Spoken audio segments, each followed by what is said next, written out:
Halo, Assalamualaikum warahmatullahi wabarakatuh. Saya Gadis Puspitasari dari kelas 2 Akuntansi Pagi D dengan NIM 213304010340.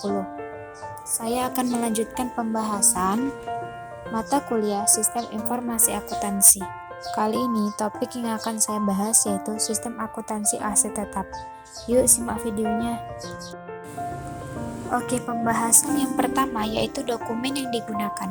Dokumen yang digunakan untuk merekam data transaksi yang mengubah harga pokok aset tetap dan akumulasi depresiasi aset tetap yang bersangkutan adalah yang pertama, surat permintaan otorisasi investasi.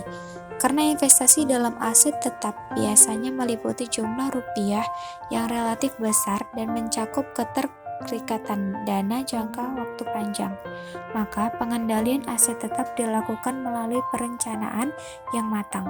Perencanaan investasi dalam aset tetap dimulsi dengan diajukannya usulan investasi kepada manajemen puncak. Yang kedua adalah surat permintaan reparasi. Dokumen ini berfungsi sebagai perintah dilakukannya reparasi yang merupakan pengeluaran modal. Yang ketiga, surat permintaan transfer aset tetap. Dokumen ini berfungsi sebagai permintaan dan pemberian otorisasi transfer aset tetap. Yang keempat, surat permintaan penghentian aset tetap.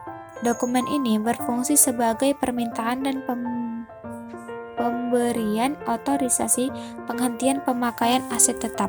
Yang kelima, surat perintah kerja.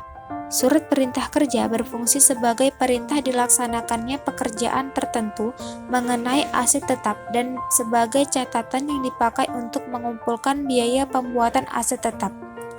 Yang keenam, surat order pembelian. Surat order pembelian diterbitkan oleh fungsi pembelian yang merupakan surat untuk memesan aset tetap kepada pemasok. Yang ketujuh, laporan penerimaan barang.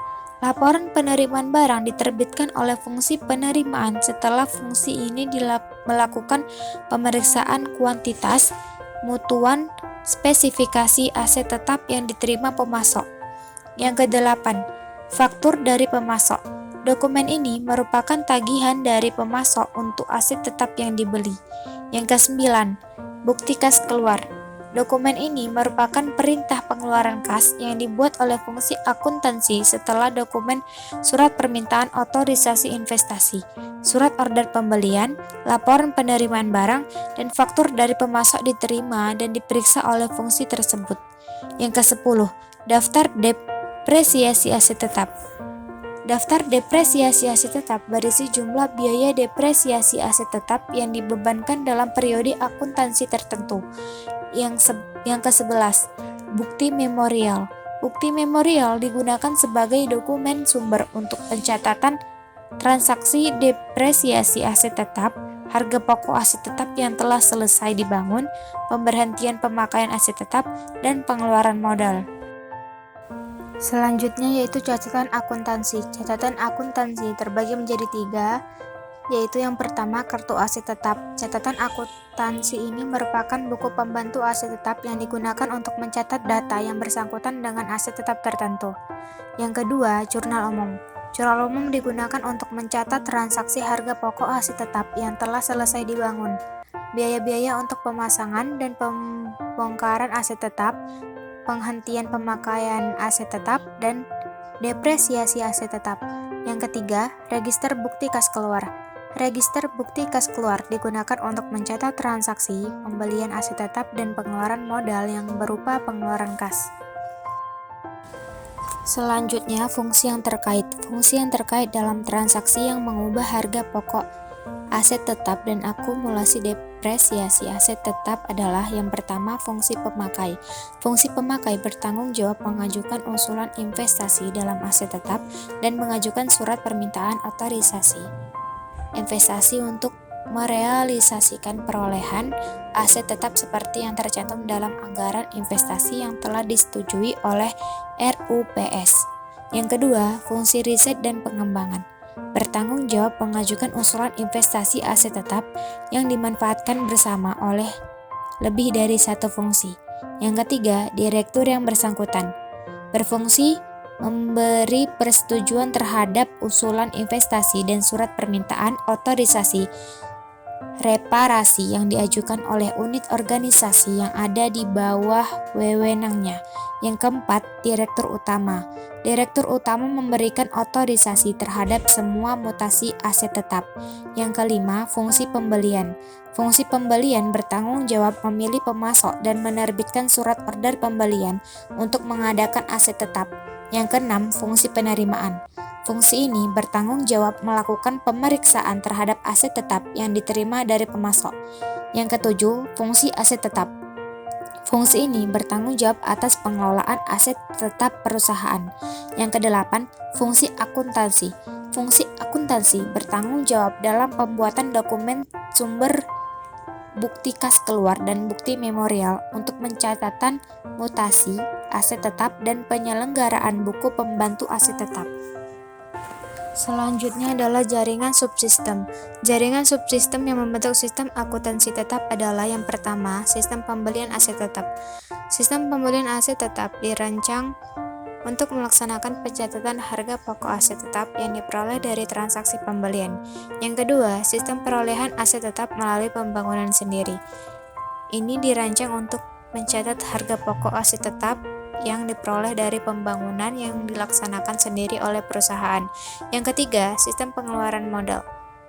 Sistem ini dirancang untuk mencatat tambahan harga pokok aset tetap dengan adanya pengeluaran modal. Yang keempat, sistem penghentian pemakaian aset tetap. Sistem ini dirancang untuk mencatat pengurangan harga pokok dan akumulasi depresiasi aset tetap yang dihentikan pemakaiannya serta laba rugi yang timbul sebagai akibat penghentian pemakaian aset tetap tersebut. Yang kelima, sistem transfer aset tetap. Sistem ini dirancang untuk mencatat transfer aset tetap dari suatu pusat pertanggungjawaban ke pusat pertanggungjawaban yang lain. Yang keenam, sistem revaluasi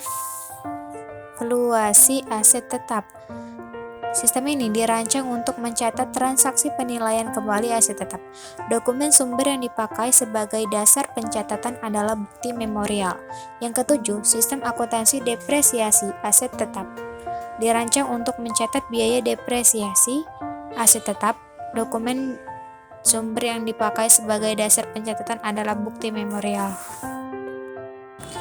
Selanjutnya yaitu unsur pengendalian intern. Unsur pengendalian intern terdiri dari beberapa. Yang pertama ada organisasi. Organisasi ini pemakaian aset tetap harus dilaksanakan oleh lebih dari unit organisasi yang bekerja secara independen untuk menciptakan pengecekan intern dalam setiap transaksi yang mengubah aset tetap. Unit organisasi dibentuk sedemikian rupa sehingga tidak ada satupun transaksi yang mengubah aset tetap yang dilakukan secara penuh hanya oleh satu unit organisasi saja. Yang kedua ada sistem otorisasi. Sistem otorisasi ini terbagi menjadi beberapa. Yang pertama ada anggaran investasi diotorisasi oleh RUPS karena investasi dalam aset tetap meliputi jumlah rupiah yang besar dan menyebabkan keterikatan dana dalam jangka waktu lama. Maka penggunaan anggaran investasi merupakan sarana yang baik sebagai alat pengendalian investasi dalam aset tetap. Yang kedua ada surat permintaan otorisasi investasi. Surat permintaan otorisasi investasi diotorisasi oleh direktur yang bersangkutan. Setiap realisasi investasi yang tercantum dalam anggaran investasi harus mendapat persetujuan dari direktur yang bersangkutan. Yang ketiga, surat permintaan otorisasi reparasi diotorisasi oleh direktur utama. Surat otorisasi reparasi berisi persetujuan dilaksanakannya pengeluaran modal harus mendapat otorisasi oleh direktur utama. Dan yang keempat, surat perintah kerja diotorisasi. Surat perintah kerja diotorisasi oleh kepala departemen yang bersangkutan. Pembongkaran aset tetap harus mendapat otorisasi oleh kepala departemen yang bersangkutan. Yang kelima yaitu surat order pembelian diotorisasi oleh pejabat yang berwenang. Jika jumlah harga beli aset tetap tinggi, otorisasi surat order pembelian berada di tangan direktur utama. Yang keenam, laporan penerimaan barang diotorisasi oleh fungsi penerimaan. Laporan penerimaan barang yang berisi persetujuan penerimaan aset tetap yang diklaim oleh pemasok harus mendapat otorisasi oleh fungsi penerimaan. Yang ketujuh, bukti kas keluar diotorisasi oleh fungsi akuntansi. Bukti kas yang berisi persetujuan dilaksanakannya pengeluaran kas untuk pembayaran harga aset tetap yang dibuat harus mendapat otorisasi oleh direktur utama. Yang kedelapan, bukti memorial diotorisasi oleh fungsi akuntansi.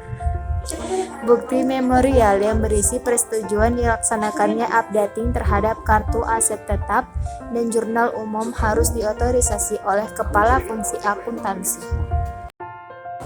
Selanjutnya yaitu prosedur pencatatan. Setiap pemutakhiran data yang dicatat dalam kartu aktiva tetap harus dilaksanakan fungsi akuntansi dan harus didasarkan pada dokumen sumber yang diotorisasi oleh pejabat yang berwenang serta dilampiri dokumen pendukung yang sahih.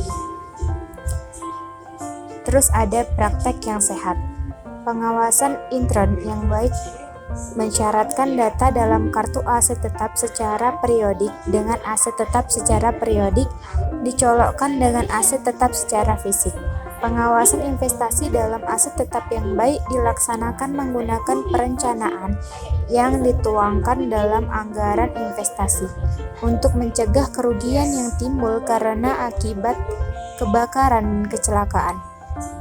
Aktiva tetap harus diasuransikan dengan jumlah pertanggungan yang memadai. Kebijakan akuntansi tentang perbedaan pengeluaran modal dan pengeluaran penghasilan harus dinyatakan secara eksplisit dan tertulis dan menjamin konsistensi perlakuan akuntansi terhadap kedua macam pengeluaran tersebut. Mungkin sekian yang dapat saya jelaskan, lebih dan kurang saya mohon maaf. Terima kasih. Assalamualaikum warahmatullahi wabarakatuh.